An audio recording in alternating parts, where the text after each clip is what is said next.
Bismillahirrahmanirrahim. Alhamdulillahirabbil alamin. Wassalatu wassalamu ala Rasulillah amma ba'd. Allahumma nas'aluka ilman nafi'an wa rizqan thayyiban wa amalan mutakabbalan. Assalamualaikum warahmatullahi wabarakatuh. Tidak ada kalimat yang lebih pantas membasahi lisan kita kecuali kalimat syukur kepada Allah yang alhamdulillah senantiasa memberikan kenikmatan pada hati kita pada keimanan, yang alhamdulillah senantiasa mencondongkan hati kita pada keimanan, yang alhamdulillah walaupun kita berbagai dosa dan kesalahan, tapi karena rahmat dan kasih sayangnya senantiasa pula membenci di dalam hati kita pada kefakiran, kepada kebencian terhadap dosa dan maksiat. Dan itulah hakikat dari kunci kehidupan. Dan alhamdulillah sebagaimana di pertemuan sebelumnya dari kitab yang kita bahas, dari karya Profesor Dr. Syekh Abdul Razak Al-Abbad Al-Badari, yaitu dalam kitabnya Islahil Qulub, Ahadisu Islahil Qulub, tentang pembahasan yang memperbaiki hati. Dan alhamdulillah di pertemuan sebelumnya kita telah membahas bahwasanya usulul iman, pokok-pokok keimanan, keimanan kita kepada Allah, kepada para rasul, kepada para malaikat, kepada takdir baik dan takdir buruk, itu di antara yang membersihkan hati kita, di antara yang bisa memperbaiki hati kita, di antara yang bisa mengembangkan keimanan di dalam hati sehingga terkeluarkan hal-hal yang mengotorinya. Dan di pertemuan kali ini di bab yang ke-25 penulis mengingatkan kepada kita imaratul qalbi bil iman, bahwasanya bangunan hati, pokok dari hati itu dengan keimanan. Jadi bangunannya hati adalah keimanan. Tentunya jika seorang bangunannya kokoh, bangunannya bagus, dia akan terlindungi dan terhiasi. Begitulah seseorang hamba yang bangunannya kokoh dan indah di dalam hatinya, yaitu ketika keimanan menjadi pokok dan keimanan menjadi tercerah, terindahkan di dalam hatinya, maka itu akan memperbaiki hatinya. Apapun keadaannya, walaupun hujan menghantam, ketika bangunan itu kokoh dan bagus, maka dia akan merasa aman di dalam rumahnya. Begitulah seseorang jikalau bangunan di dalam hatinya bangunan keimanan indah, bangunan keimanan di dalam hatinya kokoh, maka apapun yang menghantam pada kehidupan dunianya, yang mungkin orang memandang itu kurang bagus, yang mungkin orang memandang sehingga dia berkeluh kesah, tapi ketika dia bangunan keimanan di dalam hatinya baik, kokoh, indah, maka hal segala sesuatu yang menimpanya hanya pada dua keadaan. Idza uqtiya syakara, idza tuli'a sabara. Dan itulah hakikat seorang mukmin. Jikalau dia ditimpa suatu kebaikan, dia bersyukur, dan jikalau ditimpa suatu musibah, dia bersabar.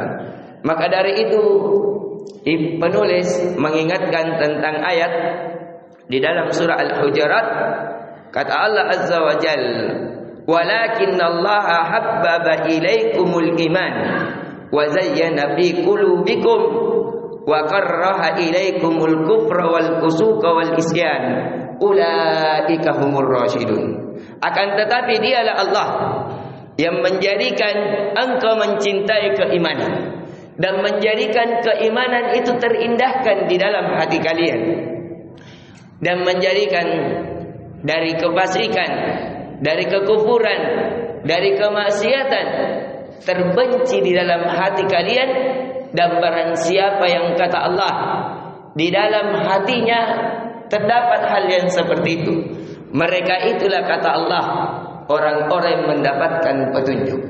Maka Allah ikat orang yang mendapatkan petunjuk adalah orang yang di dalam hatinya membenci kekufuran, orang yang di dalam hatinya membenci kefasikan, orang yang di dalam hatinya membenci kemaksiatan, dan di dalam hatinya terwarnai dengan keimanan, dan dia terhiasi dengan keimanan itu. Kemudian penulis mengingatkan di bab 26 dan 27, tajdidul iman fil qalb, agar hendaknya di antara yang memperbaiki hati seseorang senantiasa memperbaharui imannya di dalam hatinya. Karena iman, sepakat para ahli sunnah bahwasanya iman itu yazidu wa yanqus, dia bertambah dan berkurang. Yazidu bit ta'at wa yanqusu bil ma'asi.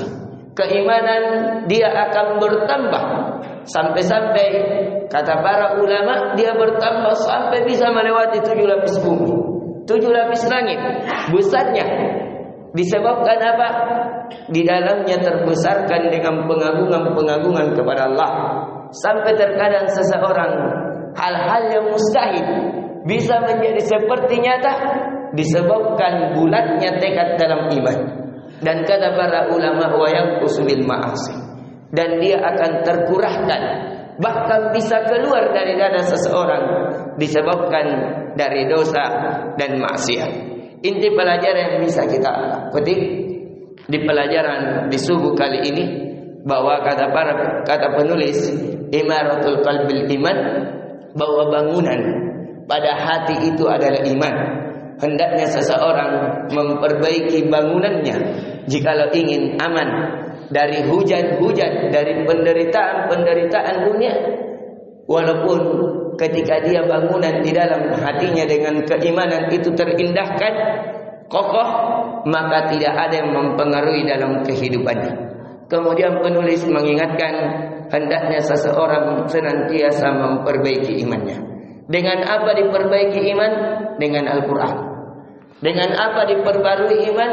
Dengan mendengarkan kalamullah. Dengan apa diperbaiki iman? Dengan senantiasa dia berdoa kepada Allah dengan kalimat ya muqallibal qulub tsabbit qulubana ala dinik. Wahai Tuhan kami yang membolak-balikkan hati kami, perbaiki, perkokoh hati kami.